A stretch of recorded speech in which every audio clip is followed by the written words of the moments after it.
Eh bien bonjour à tous, c'est Spy, aujourd'hui on se retrouve pour une nouvelle vidéo sur Clash of Clans en HDV11 cette fois-ci. Oui, je vais vous présenter une petite composition d'attaque HDV11 et ça va être tout de suite. Alors du coup, on va pas se donner de troupes parce que justement je vais vous montrer la compo et qu'il n'y a pas besoin de se donner de troupes.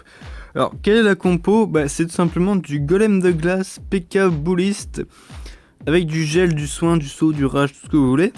On va tout de suite chercher une attaque, parce qu'on va faire une petite attaque en live. Celle-là est déjà pas mal d'ailleurs, j'aime bien ce gars-là, il est blindé.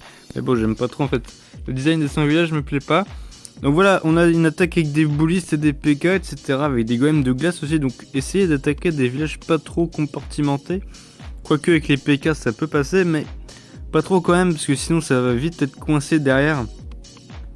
Et les bullistes n'ont pas toujours le temps de passer les murs et se font rapidement descendre finalement par les tours de l'enfer ou même par les archix ou par tout ce qui tape en fait.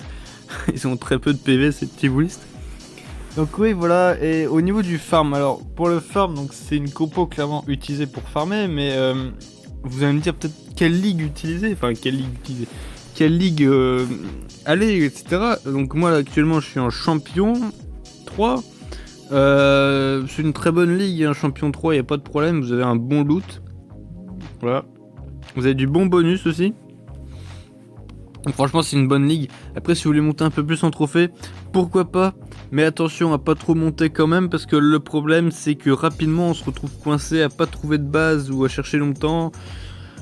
Et cette compo, voilà, c'est pas non plus une compo qui permet d'attaquer des mecs complètement max et de leur faire 100%. Hein. Donc bon. Faire attention et attaquer les bonnes personnes, c'est ça le principal. Pas monter trop haut, sinon vous n'allez pas trouver de personnes, vous allez trouver des gens trop forts et ça marchera pas. Des gens trop forts, vous allez vous faire défoncer et vous n'arriverez pas à défoncer, donc c'est pas du tout une bonne idée. Alors j'espère que j'ai trouvé quelqu'un rapidement, parce que ok, lui il est inactif mais il a que dalle à prendre. Aussi bien gérer le pouvoir du gardien, bien évidemment, hein, toujours le gardien, point important de l'attaque. Le gardien, activer le pouvoir, alors soit quand l'aigle artilleur va frapper pour préserver les troupes des tirs d'aigle, soit quand vous êtes HDV12 ou vous attaquez un HDV12 près de l'hôtel de ville pour éviter l'explosion de l'hôtel de ville qui peut faire très mal. Hein. Surtout au bullist. Bullist, un coup d'hôtel de ville dessus, il y en a plus. Donc ça peut rapidement être gênant. Parce que les bullistes c'est la seule force de frappe de l'attaque, entre guillemets. C'est eux qui vont faire beaucoup de dégâts au début, qui vont raser la plus grande partie du village. Et une fois que les bullistes auront terminé, entre guillemets, ils seront morts. Ce sera les PK qui seront toujours en vie, qui termineront le village, qui feront les derniers dégâts. Les héros sont là pour supporter, bien sûr, et pour éliminer le château de clan éventuel ou ce genre de choses. Donc voilà, faut vraiment faire attention, bien utiliser ses troupes comme d'habitude. Ah lui il est pas mal, 700 000 d'élixir, je le prends. Donc j'augmente mon gardien, alors il me faut des élixirs. Alors clairement le village là est pas ouf. Niveau attaque, je pense que ça va pas être quelque chose de facile. On va quand même être tenté d'aller chercher l'hôtel de ville. Les ressources ont l'air d'être en bas. Je vais attaquer par en bas, vous savez quoi. Donc on commence par poser les golems de glace. 3 golems de glace. Je mets 2 PK directement derrière avec tous les sorciers. Je vais mettre les petits sapeurs derrière, bien sûr. Les PK qui sont là pour en fait faire un passage finalement pour les bullistes. Et voilà, faut vraiment que ça aille vers le centre de la base. C'est important. Donc on va peut-être enrager ici. Ouais, on va soigner derrière, je pense. Ça va être une bonne idée.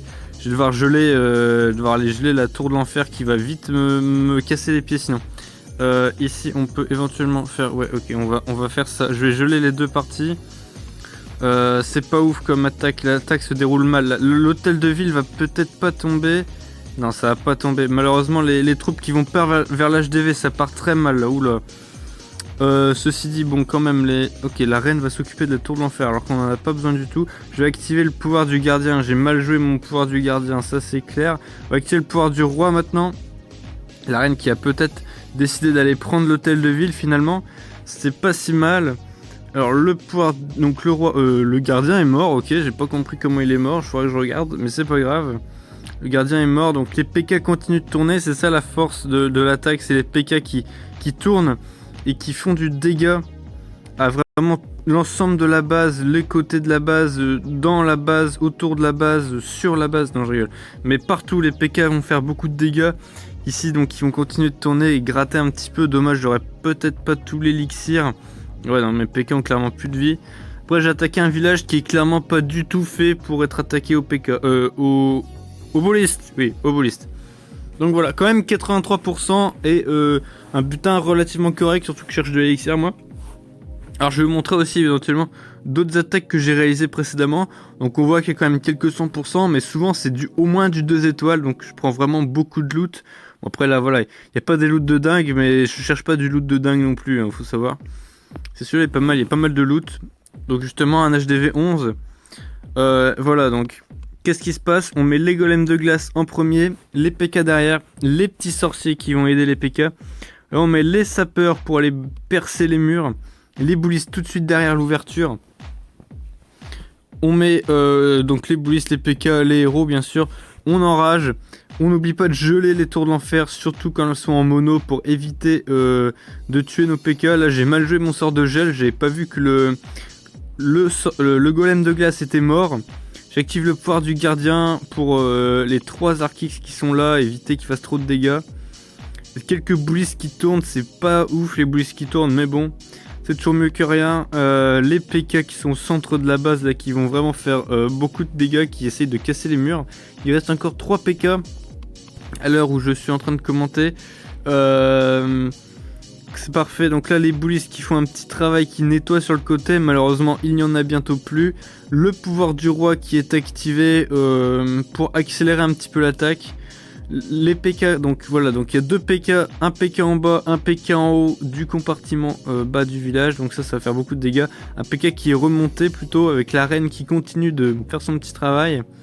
Voilà, on va accélérer hein, parce que là après c'est clairement du clean-up. Voilà, donc là c'est terminé pour le joueur en face. Il n'a plus de quoi résister. Donc voilà pour dire que cette compo d'attaque est quand même assez efficace en HDV 11. J'aime beaucoup cette compo. Après bien sûr vous pouvez utiliser un château de clan pour attaquer. C'est pas interdit. Vous pouvez dans le château de clan, alors vous avez 2 choix. Soit vous mettez un bélier de combat. Et donc vous pouvez aller chercher directement l'hôtel de ville plus facilement. Et ça peut être pas mal. Soit vous pouvez aussi mettre une caserne de siège pour voilà, pour aller vraiment rajouter du PK à l'armée, rajouter vraiment de la masse, du poids, quoi, je sais pas comment dire. Ça peut être sympa de mettre une caserne de siège avec un PK encore à l'intérieur ou des golems de glace, ça dépend de votre jeu en fait. Ça dépend de comment vous aimez jouer. Golems de glace, quand ils arrivent au centre de la base, ça peut être intéressant, ils peuvent voilà, faire du dégât, enfin pas faire de dégâts mais faire du gel, tout ça. Ou un PK qui arrive au centre de la base, ça peut être sympa, ou éventuellement des boulistes. Donc voilà, en tout cas j'espère que cette vidéo vous aura plu. Si cette compo d'attaque vous plaît, bah, n'hésitez pas à me le dire en commentaire si vous l'avez essayé ou quoi. Et surtout, bah, n'hésitez pas à me dire ce que vous en pensez. Et ce que vous aimeriez voir dans les prochaines vidéos, si vous aimeriez voir nouvelles compos d'attaque, etc. Bah, dites-le moi. Surtout je suis content de voir vos retours, etc. J'espère vraiment que cette vidéo vous aura plu. Si c'est le cas, n'hésitez pas à mettre un pouce en l'air, à commenter, à partager, à me dire ce que vous aimeriez voir. Et moi je vous dis à la prochaine pour une nouvelle vidéo sur Clash of Clans.